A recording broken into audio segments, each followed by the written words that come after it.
CA സ്റ്റുഡൻസിന് RTP വന്നിട്ടുണ്ടായിരുന്നു നവംബറിലേക്കുള്ള. അപ്പോൾ അതുമായി ബന്ധപ്പെട്ട് കുറച്ച് ലൈവ് സെഷൻ ചെയ്യണമെന്ന് ആഗ്രഹിച്ചു. അങ്ങനെ ഇൻകം ടാക്സിൻ്റെ ലൈവ്, ഇൻ്റർമീഡിയറ്റിന് വേണ്ട ഇൻകം ടാക്സിൻ്റെ ലൈവ് സെഷൻ ചെയ്തു. അതിനുശേഷം ഒരുപാട് ആൾക്കാർ അതിൻ്റെ റെക്കോർഡിങ്സ് അവൈലബിൾ ആണോ ഇല്ലയോ എന്നൊക്കെ ചോദിച്ചു. അതിൻ്റെ ഭാഗമായിട്ട് ആ RTPയിൽ വന്നിരിക്കുന്ന അമെൻമെൻറ്റിൻ്റെ പോർഷൻസ് മാത്രമുള്ളൊരു വീഡിയോ ആണിത്.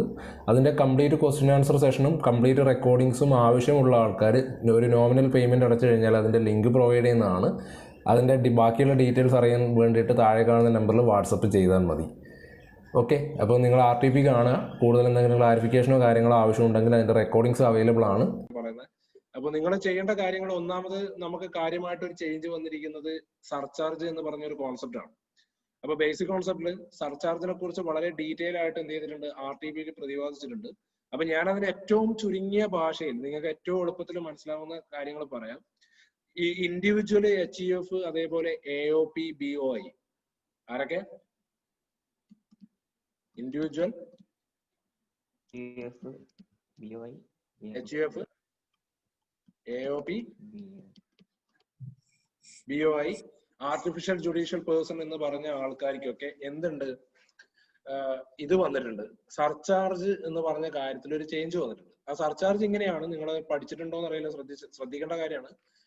50 ലക്ഷം രൂപ വരെയാണ് ടോട്ടൽ ഇൻകം എങ്കിൽ എന്തില്ല, സർചാർജ് ആപ്ലിക്കബിൾ അല്ല. Point number 1. 50-നും 1 കോടിക്കും ഇടയിലാണ് ഇൻകം വരുന്നത് എങ്കിൽ അതിന്റെ സർചാർജ് റേറ്റ് എന്ന് പറയുന്നത് 10%. 1 കോടിക്കും 2 കോടിക്കും ഇടയിലാണെങ്കിൽ 20%. 2 കോടിക്കും 5 കോടിക്കും ഇടയിൽ 15%. 2 കോടിക്കും 5 കോടിക്കും ഇടയിലാണെങ്കിൽ 25%. ഇയാൾക്ക് ചെവി കേൾക്കുന്നില്ല എന്ന് പറയുന്നു. അമ്മൂസ്, നിങ്ങൾക്ക് ചെവി കേൾക്കുന്നില്ല, നിങ്ങളുടെ സിസ്റ്റത്തിൽ ഒന്ന് ഓൺ ആക്കി വെച്ചാൽ മതി. അല്ല, ബാക്കി എല്ലാവർക്കും കേൾക്കുന്നില്ലേ? കേൾക്കുന്നതിന് പ്രശ്നങ്ങളൊന്നുമില്ലല്ലോ? ഇല്ല, കേൾക്കുന്നുണ്ട്. എന്നാ പുള്ളിയുടെ സിസ്റ്റത്തിന്റെ പ്രശ്നമായിരിക്കും. ഒരു മിനിറ്റ്, അയാൾക്ക് ഒരു മറുപടി കൊടുത്തോട്ടെ.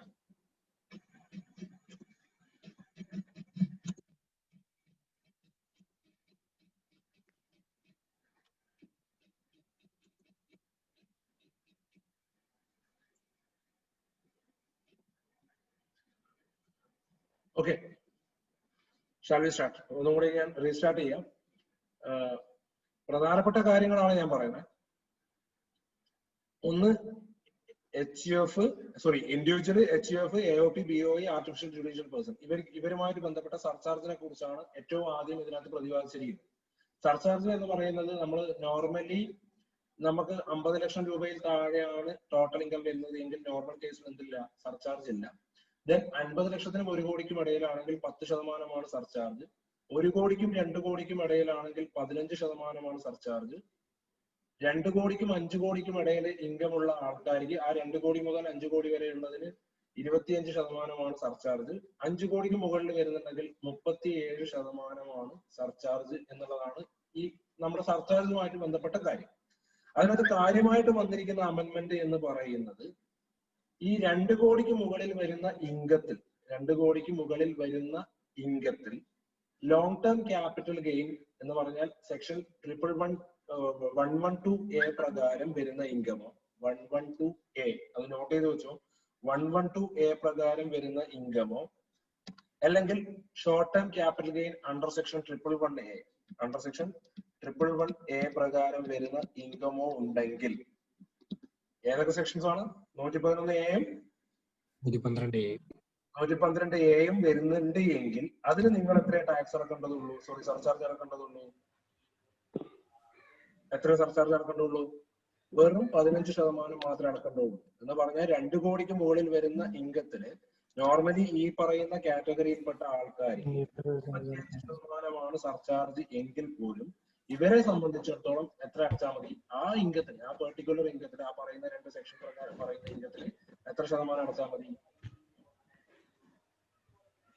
വെറും 15% അടച്ചാൽ മതി. അപ്പൊ സിംപ്ലി ഇങ്ങനെ പറയാം, 2 കോടിക്ക് മുകളിൽ വരുന്ന ലോങ് ടേം ക്യാപിറ്റൽ ഗെയിനും ഷോർട്ട് ടേം ക്യാപിറ്റൽ ഗെയിൻ 111A-ക്കും മാക്സിമം സർചാർജ് എത്രയാണെന്ന് ലിമിറ്റ് ചെയ്യാം? 15% ലിമിറ്റ് ചെയ്യാം. കൂടുതൽ എക്സ്പ്ലനേഷൻ വേണം? ഇതാണ് പ്രധാനപ്പെട്ട ഒന്നാമത്തെ കാര്യം.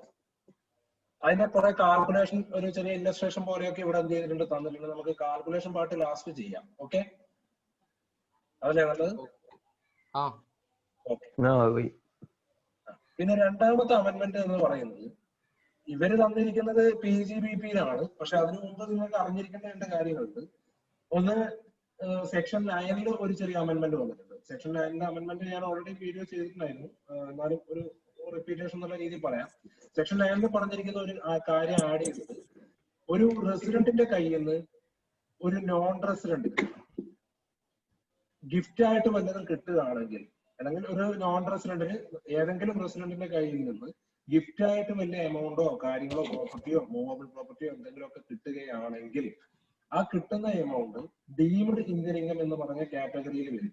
ഡീംഡ് ഇന്ത്യൻ ഇൻകം എന്ന് പറഞ്ഞത് സെക്ഷൻ 9 പ്രകാരം അതിനെന്ത് ചെയ്തിട്ടുണ്ട്, ഇൻവോൾവ് ചെയ്യിപ്പിച്ചിട്ടുണ്ട് എന്നുള്ളതാണ് രണ്ടാമത് നിങ്ങൾ ശ്രദ്ധിക്കേണ്ട ഒരു കാര്യം.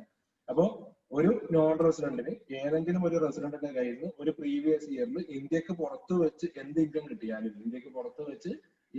കിട്ടിയാലും, അല്ലെങ്കിൽ എന്ത് റിസിപ്റ്റ് കിട്ടിയാലും അത് ഇൻകം ഫ്രം അതർ സോഴ്സ് ആയിട്ടും, അതേപോലെ സെക്ഷൻ 9 പ്രകാരം ഡീംഡ് ഇന്ത്യൻ ഇൻകം എന്ന് പറയുന്ന കൺസെപ്റ്റിൽ വരും. ഓക്കെ, ഇതൊരു ചേഞ്ച് ആണ്, പക്ഷെ നമുക്ക് RTP-യിൽ അത് ഡിസ്കസ് ചെയ്യാനില്ല. ക്ലിയർ ആണ്? കാര്യം ക്ലിയർ ആണല്ലോ? നിങ്ങൾ ഇടക്കിടക്ക് റെസ്പോൺസ് ചെയ്തല്ല, നിങ്ങൾ ഉറങ്ങുന്നുണ്ടോന്ന് അറിയാൻ വേണ്ടിയിട്ടാണ്. ഓക്കെ, അതിന് മൂന്നാമത്തെ കാര്യം ആസ്യൂഷൻ നിങ്ങൾക്ക് അറിയാവുന്ന കാര്യം, സാലറി പഠിക്കുന്ന സമയത്ത് സ്റ്റാൻഡേർഡ് ഡിഡക്ഷൻ എത്രയായി? 40,000 എന്നുള്ളത് എത്രയായി? 50,000 ആയിട്ട് മാറി. പിന്നെ ഒരു ചേഞ്ച് വന്നിരിക്കുന്നത് ഹൗസ് പ്രോപ്പർട്ടിയുമായിട്ട് ബന്ധപ്പെട്ട ഒരു വകുപ്പാണ്. ഹൗസ് പ്രോപ്പർട്ടിയില് സെക്ഷൻ 23 വന്നിരിക്കുന്ന രണ്ട് ചേഞ്ച് ആണ്. ഒന്ന്, 2 വീട് വരെ സെൽഫ് ഓക്യുപ്പൈഡ് ആയിട്ട് എന്ത് ചെയ്യാം, ഒരു ഓപ്ഷൻ ഓഫ് അസസി 2 വീട് വരെ സെൽഫ് ഓക്യുപ്പൈഡ് ആയിട്ട് ചെയ്യാം. ഇപ്രാവശ്യം എക്സാമിന് ചോദിക്കാൻ കൂടുതൽ ചാൻസ് ഉള്ള ഒരു കാൽക്കുലേഷൻ അതായിരിക്കും. ഓക്കെ, കാര്യം ക്ലിയർ? പിന്നെയുള്ളത് ഇതും അമെന്റ്മെന്റ് ആണ്. ഇത് ഓൾറെഡി വന്നിട്ട് കുറെ കാലമായി. എസ്പെഷ്യലി ഡിപ്രീസിയേഷൻ റിലേറ്റഡ് ആണ്. എസ്പെഷ്യലി എന്ത് റിലേറ്റഡ് ആണ്? ഡിപ്രീസിയേഷൻ റിലേറ്റഡ് ആണ്. നിങ്ങൾക്ക് ഇവിടെ കാണാം, നിങ്ങൾ യൂണിറ്റ് നമ്പർ 3-ല് 45%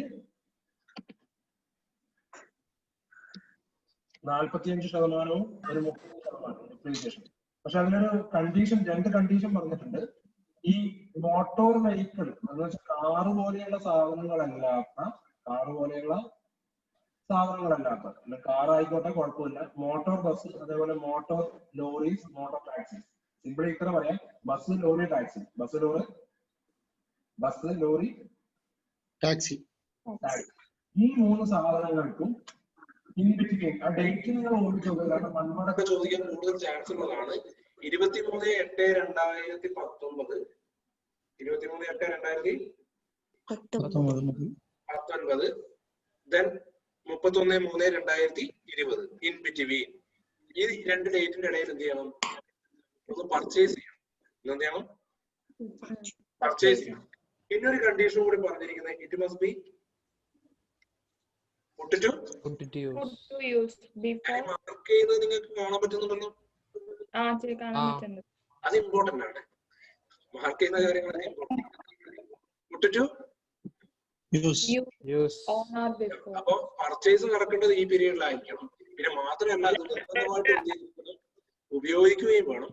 അങ്ങനെയാണെങ്കിൽ 45% ദെൻ കാറിനാണെങ്കിൽ, സാധാരണ ഇതല്ലാത്ത മോട്ടോർ വെഹിക്കിൾസിനാണെങ്കിൽ എത്ര ശതമാനം? 15-ന് പകരം 30 കിട്ടും. 15-ന് പകരം എത്ര കിട്ടും? 30 കിട്ടും.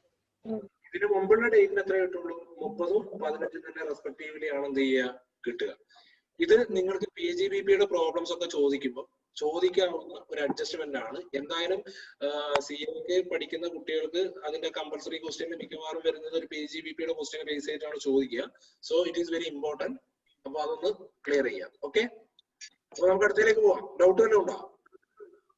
നോൺ റെസിഡന്റ് ഇല്ല, ഗിഫ്റ്റ് എന്താ കിട്ടണ അതൊന്നും പറയാനൊന്നുമില്ല. ഒരു റെസിഡന്റിന്റെ കയ്യിൽ നിന്ന് നോൺ റെസിഡന്റിന് ഗിഫ്റ്റ് കിട്ടി കഴിഞ്ഞാൽ അത് ഡീംഡ് ഇന്ത്യൻ ഇൻകമായിട്ട് ട്രീറ്റ് ചെയ്യും. അതാണ് പ്രൊവിഷൻ. ടാക്സ് എടുക്കണോ വേണ്ടിയെന്നൊക്കെ പിന്നത്തെ കാര്യം. ഓക്കെ, അപ്പൊ നമുക്ക് അടുത്ത സംഭവത്തിലേക്ക് പോകും. അടുത്തത് കാര്യമായിട്ട് BJP-ന് വേറെ വല്ല ചേഞ്ച് ഉണ്ടോ? BJP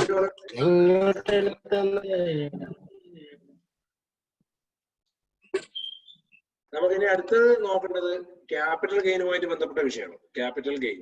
ക്യാപിറ്റൽ ഗെയിനിൽ ഒന്ന് ഇൻഡെക്സ് നമ്പർ 289 ആയി എന്നുള്ളതാണ് ഒരു പ്രധാനപ്പെട്ട ചേഞ്ച്.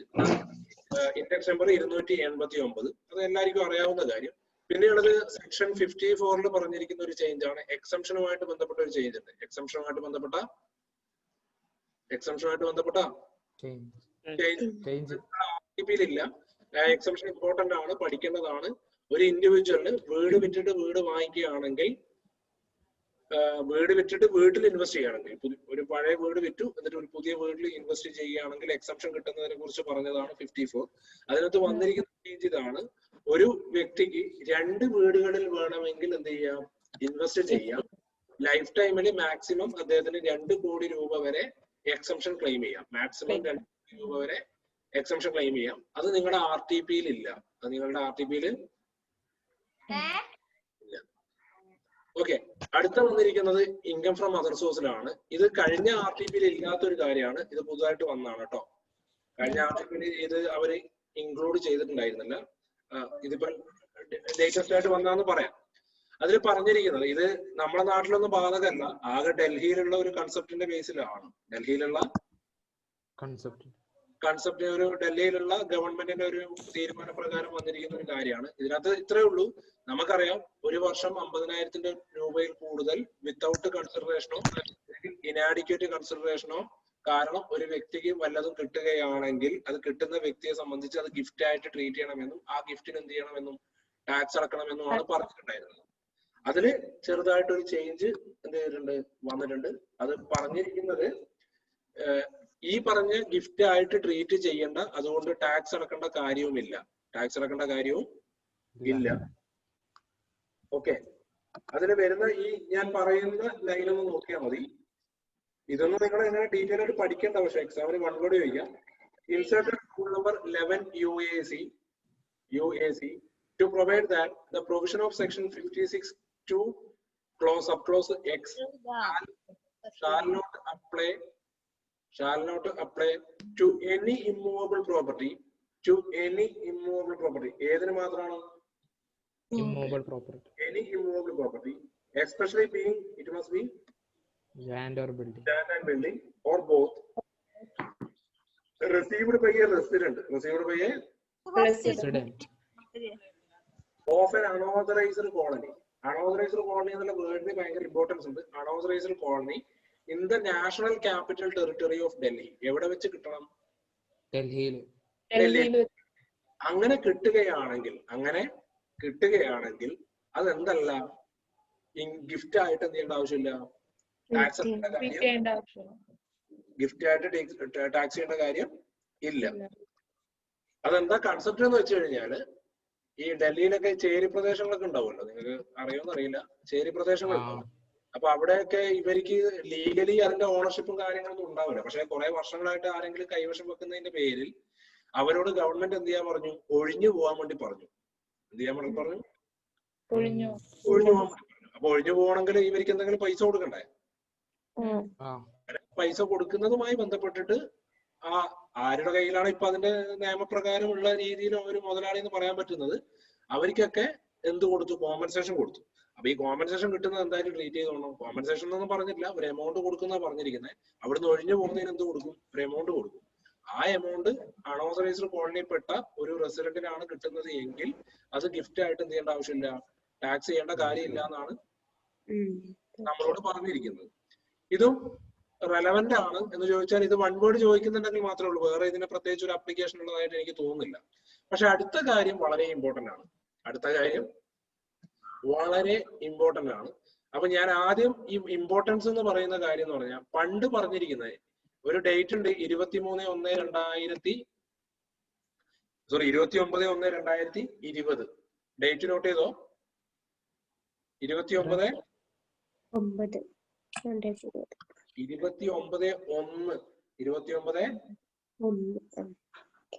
നിങ്ങൾക്കൊക്കെ അറിയാവുന്ന പ്രൊവിഷനാണ്. ഈ 10,000 രൂപക്ക് മുകളിൽ ക്യാഷ് ആയിട്ട് ഒരു ദിവസം കൊടുക്കുന്നുണ്ടെങ്കിൽ അത് എങ്ങനെ കൊടുക്കാവുള്ളൂ? Electronic model. Electronic account pay cheque. Electronic clearing system അല്ലെങ്കിൽ അക്കൗണ്ട് പേ ചെക്ക് അല്ലെങ്കിൽ DD എന്നാണ് പഴയ ഈ പറയുന്ന ഡേറ്റിന് മുമ്പുള്ള പ്രൊവിഷൻ. ഈ പറയുന്ന ഡേറ്റിന് മുമ്പുള്ള പ്രൊവിഷൻ. അവിടെ ഇലക്ട്രോണിക് ക്ലിയറിംഗ് സിസ്റ്റം എന്നാണ് പറഞ്ഞിരിക്കുന്നത്. ഇലക്ട്രോണിക് ക്ലിയറിംഗ് സിസ്റ്റം എന്നാണ് പഴയ പ്രൊവിഷനിൽ പറഞ്ഞിരിക്കുന്നത്. അപ്പൊ അത് മാറ്റിയിട്ട് അല്ലെങ്കിൽ അതിന്റെ കൂടെ അതർ ഇലക്ട്രോണിക് മോഡ് എന്ന് പറഞ്ഞൊരു വേർഡ്, അതർ ഇലക്ട്രോണിക് മോഡ് എന്ന് പറഞ്ഞ വേർഡ് എന്ത് ചെയ്തു? ഈ അതർ ഇലക്ട്രോണിക് മോഡിൽ എന്തൊക്കെ വരും? ക്യാഷാ ബെസ്റ്റ്. UPI പേയ്മെന്റ് ഇത്രയും കഷ്ടപ്പെട്ട് പഠിക്കേണ്ട കാര്യമില്ലല്ലോ. UPI പേയ്മെന്റ് വരും. അത് പറഞ്ഞിരിക്കുന്നത് കുറച്ച് വകുപ്പുകളുണ്ട്. Credit card, debit card, net banking, UPI, RTGS, NEFT, ഭീം, Bharat interface for money, Aadhaar pay. ഇത്രയും കാര്യങ്ങൾ മുഖേന കൊടുത്താലും അതെന്തായിട്ട് ട്രീറ്റ് ചെയ്യും? വാലിഡ് ആയിട്ട് ട്രീറ്റ് ചെയ്യും. ഓക്കെ. ഇനി നിങ്ങൾ ഇത് പഠിക്കുന്നതിന്റെ കൂടെ നിങ്ങൾ പഠിച്ചിട്ടുണ്ടോ എന്ന് എനിക്കറിയില്ല, എന്നാലും പഠിക്കേണ്ട ഒരു പ്രൊവിഷനും കൂടി ഉണ്ട്. റൂൾ 6 DDA എന്ന് പറഞ്ഞിട്ട് ഒന്നും കേട്ടില്ല, അല്ലെ? DD എന്നൊക്കെ പറഞ്ഞിട്ടൊന്നും കേട്ടിട്ടുണ്ടോ? റൂൾ 6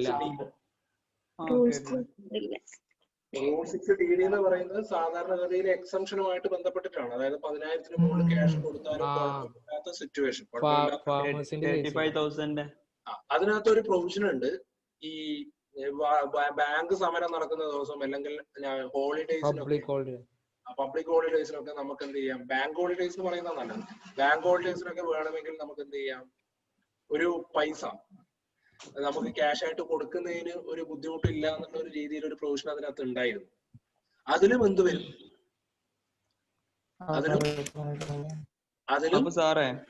ഒരു മിനിറ്റ്, അതിലും ഒരു ചേഞ്ച് വരും. അതാണ് നിങ്ങൾ ആകെ ഇതിനകത്ത് പഠിക്കേണ്ടത്. ആ നോട്ട് എന്ന് പറഞ്ഞ സാധനം കാണുന്നുണ്ടോ? ഇത് ഇമ്പോർട്ടന്റ് ആയിട്ട് വായിക്കണം. നിങ്ങൾ പൊതുവെ ഇങ്ങനെയുള്ള കാര്യങ്ങൾ വായിക്കാറില്ല. Okay. Consequent to insertion of Rule 6A(b)(a), Rule 6DD, which specifies the cases and circumstances where disallowance under Section 40A(3) would not be attracted. എന്ന് പറഞ്ഞ് നമ്മളോട് പറഞ്ഞിട്ടുണ്ട്. ബാങ്കിൽ ഇപ്പൊ ബാങ്ക് ഹോളിഡേസ് അല്ലെങ്കിൽ സമരങ്ങളൊക്കെ നടക്കുന്ന ദിവസങ്ങളിൽ നമുക്ക് ക്യാഷ് എന്തെങ്കിലും ഇടപാട് നടത്താനുണ്ടെങ്കിൽ ക്യാഷ് എത്ര കൊടുത്താലും കുഴപ്പമില്ല, അത് അഡ്മിസിബിൾ ആണ്, കുഴപ്പമൊന്നും വരില്ല എന്ന് പറഞ്ഞിട്ടുണ്ട്. എന്നിട്ട് പിന്നെ അവര് പറഞ്ഞാണ് has been amended with effect from 29 January 2020 to omit clause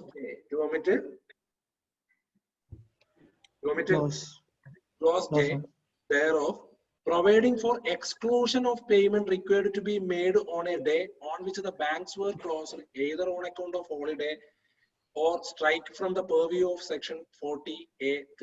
എന്ന് പറഞ്ഞാൽ ആ ഒരു പ്രൊവിഷൻ ഒഴിവാക്കി. എന്ന് പറഞ്ഞാൽ ബാങ്ക് ഹോളിഡേ ഉള്ള ദിവസമായാലും ശരി, ബാങ്ക് സമരമായാലും ശരി, നമുക്ക് എന്ത് നടത്താം? IMPS നടത്താം, നെഫ്റ്റ് നടത്താം, RTGS നടത്താം. ഈ വക ഇടപാടുകളൊക്കെ എന്ത് ചെയ്യാൻ പറ്റും? നടത്താൻ പറ്റും. അതുകൊണ്ട് ലീവുള്ള ദിവസം അല്ലെങ്കിൽ ബാങ്ക് ഇല്ലാത്തത് കൊണ്ട് ക്യാഷ് കൊടുത്തു എന്ന് പറയുന്ന ആ പ്രൊവിഷൻ ഏത് ഡേറ്റ് മുതൽ നിലനിൽക്കില്ല? 29/1/2020. Accordingly, with effect from 29 January 2020, payment in excess of the prescribed limit, otherwise than by prescribed mode on a day on which the banks are closed on account of holiday or strike would attract disallowance under Section 40A(3). 40A(3) എന്ന് പറഞ്ഞാൽ 10,000 രൂപക്ക് മുകളിൽ cash കൊടുക്കുന്നുണ്ടെങ്കിൽ നമുക്ക് പൊതുവെ എന്ത് വരും? ഒരു ദിവസം സിംഗിൾ പേയ്മെന്റ് ഒരാൾക്ക് 10,000 മുകളിൽ കൊടുക്കുന്നുണ്ടെങ്കിൽ ഓഡിറ്റ് ചെയ്യേണ്ട അസസ് ആണെങ്കിൽ അത് ഡിസലൗഡ് ആണ്. അപ്പൊ അതുമായിട്ട് ക്യാഷ് പേയ്മെന്റുമായിട്ട് ബന്ധപ്പെട്ട പ്രൊവിഷൻസ് ആണ് അവർ ഇവിടെ കൊടുത്തിരിക്കുന്നത്. ഒന്ന്, സ്പെസിഫൈഡ് ബിസിനസ്സുമായിട്ട് ബന്ധപ്പെട്ട് കൊടുക്കുന്ന എന്തെങ്കിലും ക്യാപിറ്റൽ പർച്ചേസ്, പിന്നെ നമ്മൾ സാധാരണഗതിയിൽ ഒരു ദിവസം 10,000 മുകളിൽ കൊടുക്കുക. ലോറിക്കാർക്കൊക്കെ കൊടുക്കുകയാണെങ്കിൽ 35,000 രൂപ വരെ കൊടുക്കുക, 35,000 മുകളിൽ കൊടുക്കുന്ന എമൗണ്ടിന്. പിന്നെ mode of payment of aggregate payment, acquisition of asset, നമ്മൾ അസറ്റ് ഒക്കെ വാങ്ങിക്കുന്നുണ്ടെങ്കിൽ 10,000 രൂപക്ക് മുകളിലുള്ള അസറ്റ് വാങ്ങിക്കുന്നുണ്ടെങ്കിൽ. പിന്നെ 44AD, നമ്മള് ഈ പ്രിസംപ്റ്റീവ് ടാക്സേഷനുമായിട്ട് ബന്ധപ്പെട്ടിട്ട് ബാങ്ക് ത്രൂ ആണ് പേയ്മെന്റ് കളക്ട് ചെയ്യുന്നതെങ്കിൽ പിന്നെ 43AC അത് അസറ്റിലേക്ക് കൺവേർട്ട് ചെയ്യുക. 50C എന്ന് പറയുന്നത് സ്റ്റാമ്പ് വാല്യൂ ആയിട്ട് ബന്ധപ്പെട്ട ഒരു പ്രൊവിഷൻ ആണ്. 56(2) എന്ന് പറയുന്നത് ഗിഫ്റ്റുമായിട്ട് ബന്ധപ്പെട്ടിട്ടാണ്. പിന്നെ 80JJAA എന്ന് പറഞ്ഞിട്ട് ഒരു പ്രൊവിഷൻ ഉണ്ട്. പുതുതായിട്ട് ജോലിക്കാരെ അപ്പോയിന്റ് ചെയ്ത് കഴിഞ്ഞാൽ അവർക്ക് കൊടുക്കുന്ന ശമ്പളത്തിന്റെ 30% വരെ ഡിഡക്ഷൻ കിട്ടാവുന്ന വകുപ്പാണ് 80JJAA എന്ന് പറയുന്ന പ്രൊവിഷൻ. അപ്പൊ ഈ വകുപ്പിലൊക്കെ നമ്മുടെ ഈ ക്യാഷ് പേയ്മെന്റിന്റെ പ്രൊവിഷൻ എന്താണ്? ക്യാഷ് പേയ്മെന്റിന്റെ പ്രൊവിഷൻ ആപ്ലിക്കബിൾ ആണ്. ക്യാഷ് പേയ്മെന്റിന്റെ പ്രധാനപ്പെട്ട പ്രൊവിഷൻ എന്ന് പറയുന്നത് 40A3.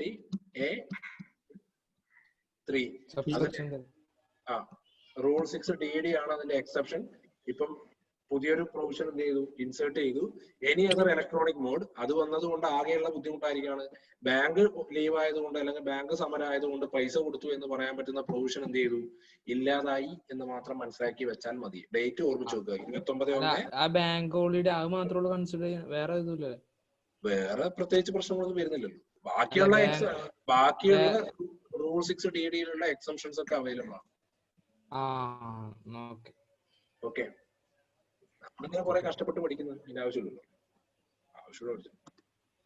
ഓക്കെ, അങ്ങനെയാണെങ്കിൽ അടുത്ത പരിപാടി കഴിഞ്ഞു. പിന്നെയുള്ളത് ഇൻകം ഫ്രം അതർ സോഴ്സിൽ മാത്രം ചേഞ്ച് കഴിഞ്ഞു. ഇനി നിങ്ങൾ പൊതുവെ പഠിക്കുമ്പോൾ ക്ലബിങ്ങിൽ കാര്യമായിട്ടുള്ള ചേഞ്ചസ് ഒന്നും വന്നിട്ടില്ല. സെറ്റ് ഓഫും ക്യാരി ഫോർവേഡിലും കാര്യമായിട്ട് എന്ത് വന്നിട്ടില്ല? ചേഞ്ച് വന്നിട്ടില്ല. പക്ഷെ ഡിഡക്ഷനിൽ 2 കാര്യങ്ങൾ അഡീഷണൽ ആയിട്ട് ഇൻസേർട്ട് ചെയ്തിട്ടുണ്ട്. അതിലൊന്ന് സെക്ഷൻ 80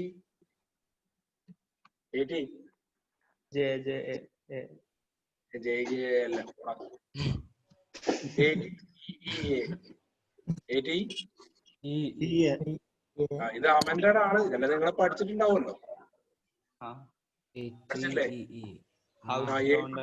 എന്താണ് ഇൻട്രസ്റ്റ് ഓൺ ഹൗസിംഗ് ലോൺ? അതിന് കുറച്ച് കണ്ടീഷൻസ് ഉണ്ട്. 3 കണ്ടീഷൻസ് ഉണ്ട്. ഒന്ന്, ഹൗസിംഗ് ലോണിന്റെ ലോൺ സാങ്ഷൻ ആവുന്നത് ഇൻ ബിറ്റ്വീൻ 1920 ആയിരിക്കണം, പ്രീവിയസ് ഇയർ. 2, വേർഡിന്റെ സ്റ്റാമ്പ് വാല്യൂ 45 ലക്ഷത്തിൽ കൂടാൻ പാടില്ല.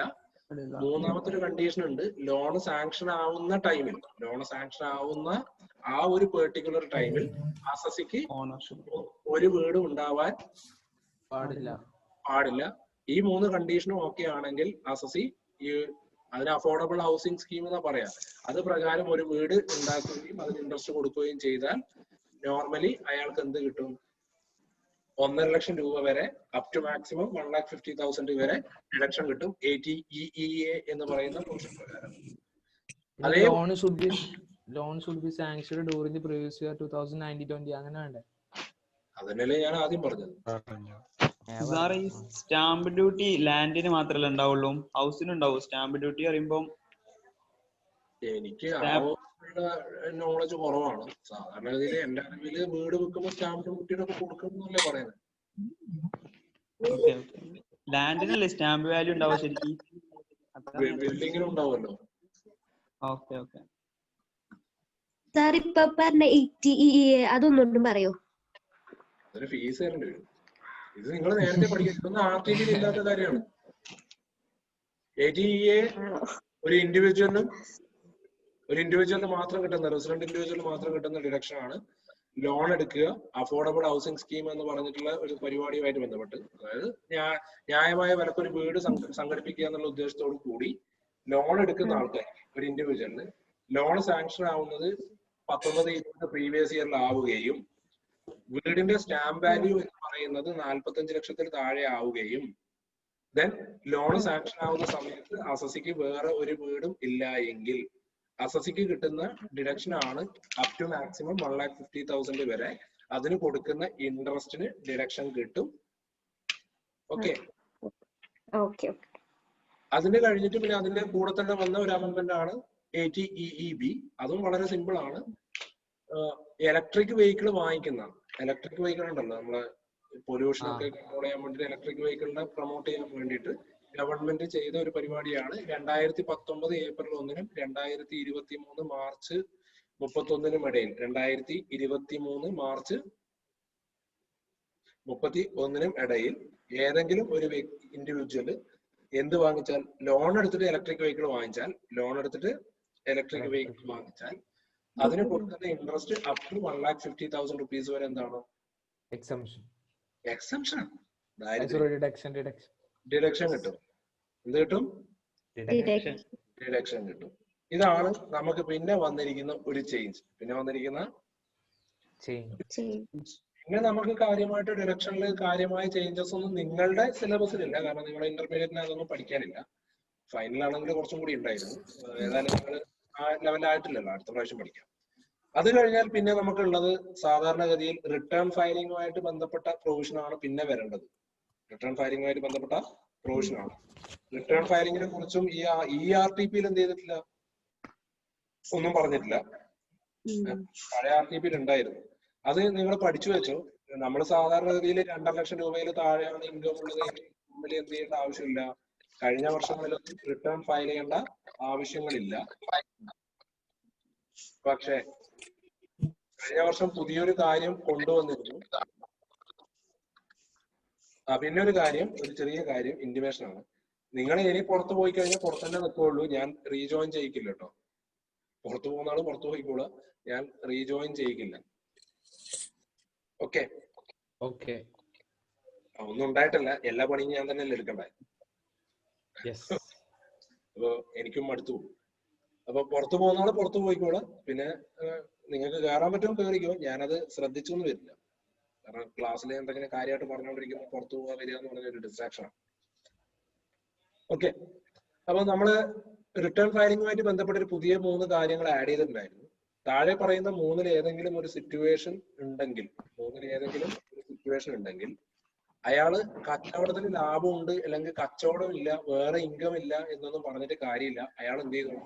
റിട്ടേൺ ഫയൽ ചെയ്യണം. ഇൻകം ഉണ്ടോ ഇല്ലയോ എന്നുള്ളതൊന്നും ചോദ്യമൊന്നുമില്ല.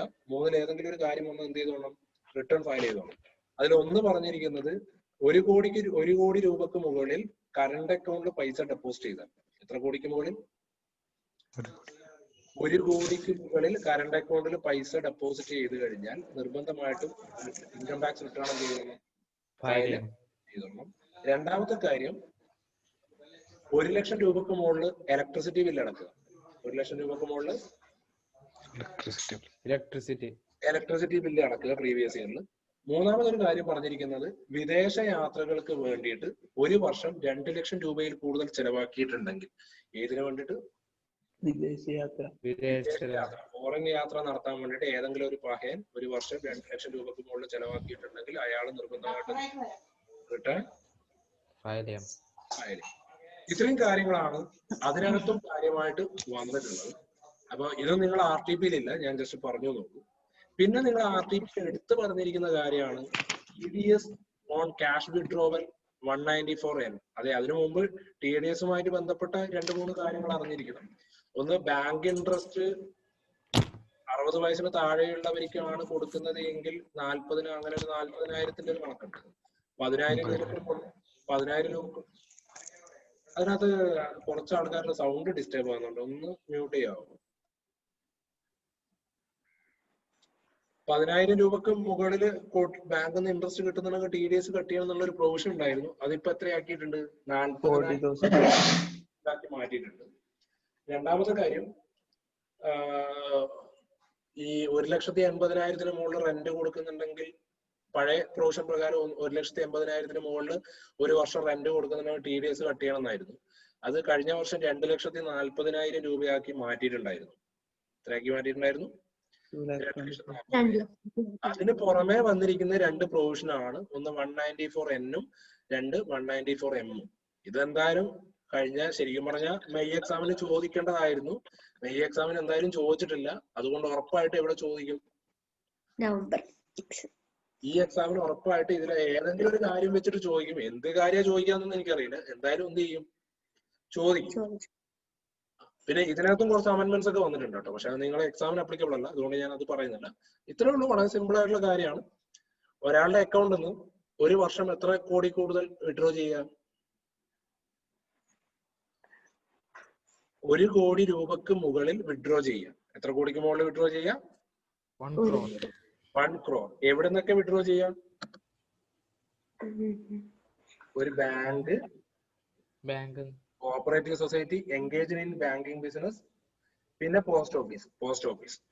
അപ്പൊ ഇത് ആരുടെ പണിയാണ്? ബാങ്കിന്റെയോ അല്ലെങ്കിൽ കോപ്പറേറ്റീവ് സൊസൈറ്റിയുടെയോ അല്ലെങ്കിൽ പോസ്റ്റ് ഓഫീസിന്റെയോ പണിയാണ് എന്ത്?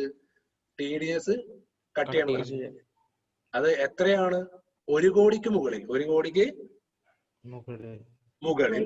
അവിടെ ഒരു വേർഡ് പറഞ്ഞിട്ടുണ്ട്. ഇപ്പൊ പോസ്റ്റ് ഓഫീസിൽ എനിക്ക് ചിലപ്പോൾ 2-3 അക്കൗണ്ട് ഉണ്ടാവും, അതേപോലെ ബാങ്കിലും 2-3 അക്കൗണ്ട് ഉണ്ടാവും. അവിടെ പറഞ്ഞിരിക്കുന്നത് ടു എനി പേഴ്സൺ ആണ്. To Any person. Any person maybe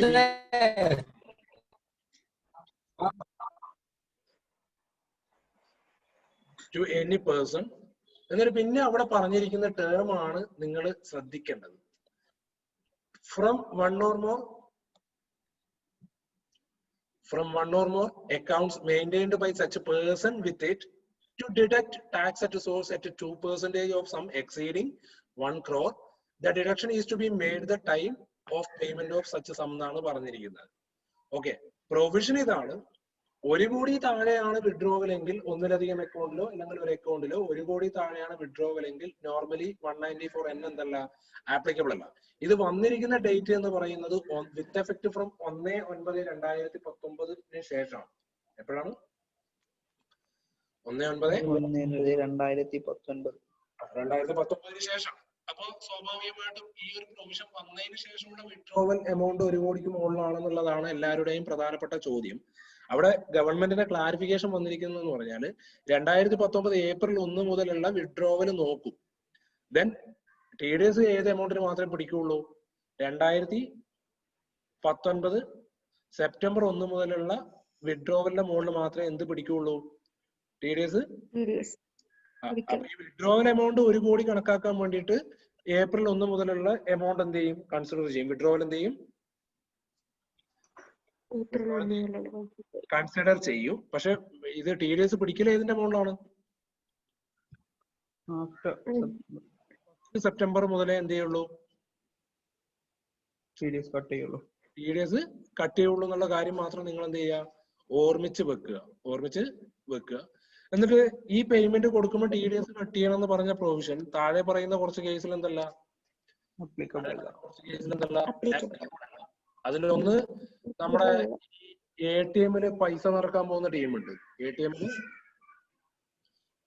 ATM-ല് ബാങ്കിന്റെ ഒക്കെ ATM-ല് പൈസ നിറക്കാൻ വേണ്ടി പോകുന്ന ടീമിനെ നമ്മൾ പറയുന്ന പേര് white label automated teller machine operators എന്നാ പറയാ.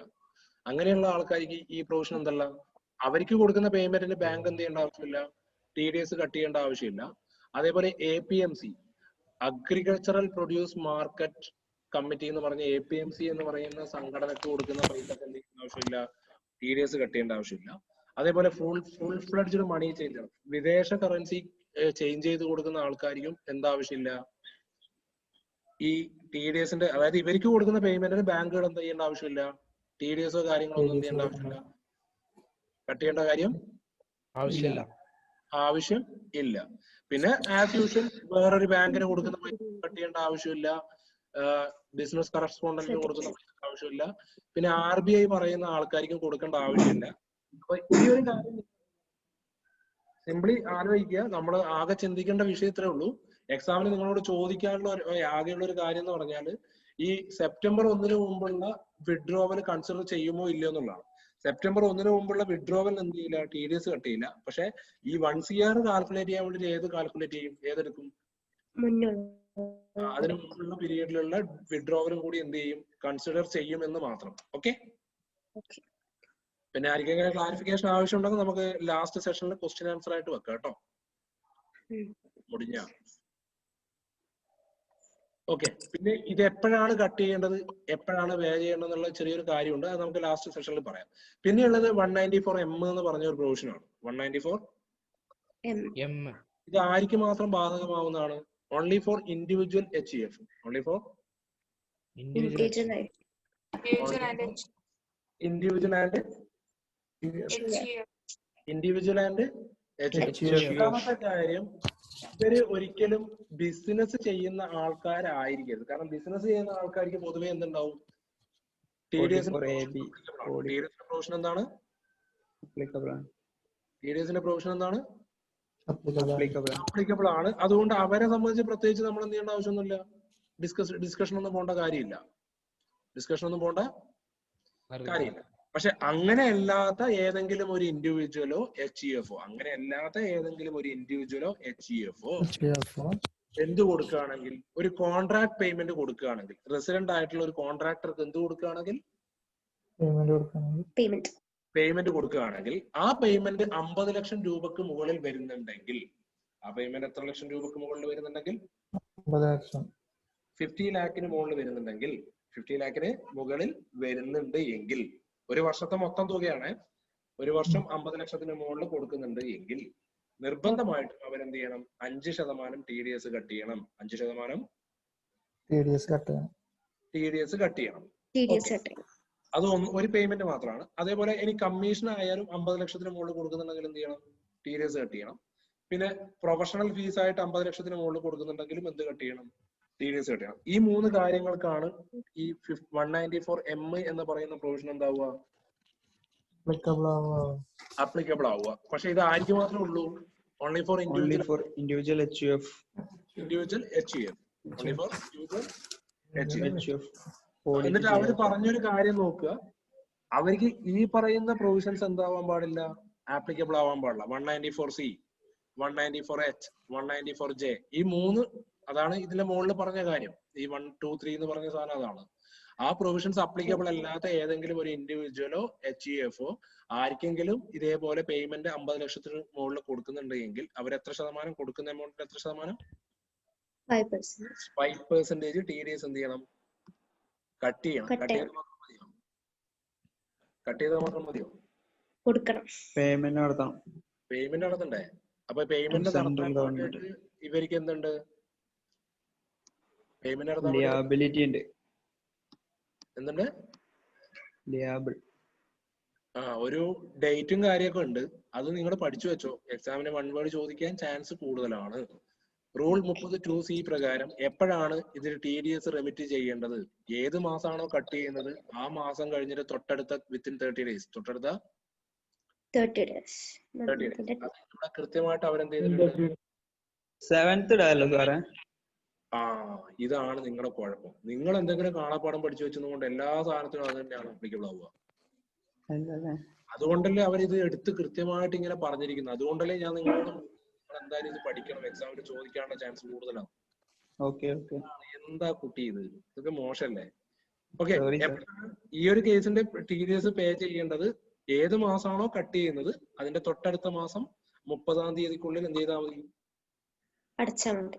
Within A period of 30 days അവർ കൃത്യമായിട്ട് നല്ല അണ്ടർലൈൻ ചെയ്തൊക്കെ പറഞ്ഞിട്ടുണ്ട്. പിന്നെ നമ്മൾ അതിന്റെ മുകളിൽ കയറി ചൊറിയാൻ നിൽക്കേണ്ട കാര്യം ഉണ്ടാവും. നിങ്ങൾ വെറുതെ ആവശ്യമില്ലാണ്ട് ചൊറിച്ചിൽ കൂടുതലാണ്, അതൊന്ന് ശ്രദ്ധിച്ചാൽ മതി. Okay, within A period of 30 days. ഇനി രണ്ടാമത്തെ കാര്യം, ഇത് 30 days എന്ന് പറഞ്ഞത് തോന്നിയ പോലെ സാധാരണഗതിയിൽ ഇങ്ങനെയുള്ള ആൾക്കാർക്ക് ടാൻ നമ്പർ ഉണ്ടാവില്ല. ഏത് നമ്പർ ഉണ്ടാവില്ല? ടാൻ നമ്പർ ഉണ്ടാവില്ല. എന്നിട്ടാവില്ല ടാൻ ഉണ്ടാവില്ല. അപ്പൊ അങ്ങനെ ഇല്ലാത്തത് കൊണ്ട് ടാൻ നമ്പർ വെച്ചിട്ട് നടക്കാൻ പറ്റില്ല. അതുകൊണ്ട് അതിനൊരു ഫോം പ്രത്യേകം പറഞ്ഞിട്ടുണ്ട്. Form number 26 QD. 26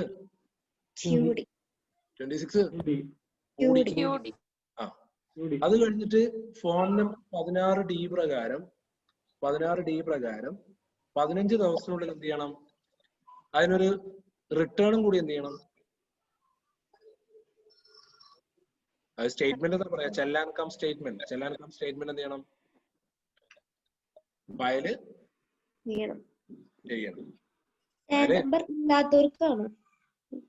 നമ്പറിന് എന്താ പ്രശ്നം? അല്ല, ടാൻ നമ്പറിന്റെ ആയി പറഞ്ഞില്ലേ?